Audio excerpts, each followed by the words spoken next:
Lundi 15 avril 2024, immeuble du gouvernement, place Royale.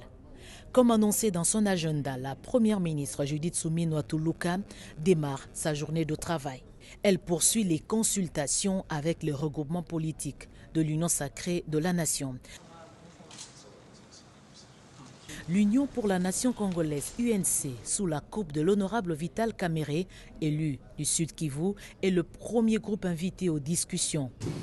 Nous devons d'abord nous faire violence, nous, les politiciens.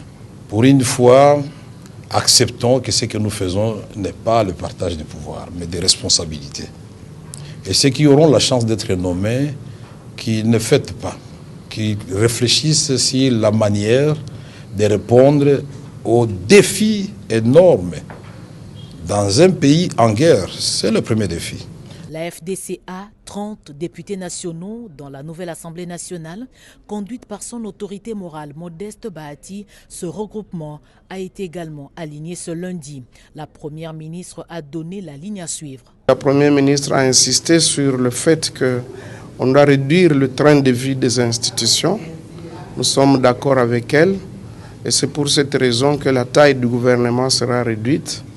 Et elle a beaucoup insisté sur l'exécution parfaite du budget, surtout le budget d'investissement, pour que nous puissions espérer une croissance économique. Et les critères sont notamment le poids politique, la géopolitique, le genre, la compétence.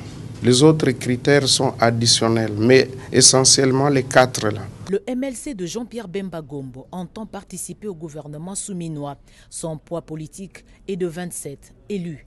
Le facteur temps, je crois que le MLC et ses alliés viennent de donner la réponse. Nous avons pris moins de 15 minutes dans l'entretien. Donc c'est ça la vision du facteur temps. Et c'est justement pour donner le temps, réduire le temps de ces cogitations à Madame la Première ministre. Et je pense que d'ici là, le gouvernement sera déjà constitué. À tous ses interlocuteurs, la Première ministre Judith Suminwa Tuluka insiste sur la nécessité de réduire le train de vie des institutions.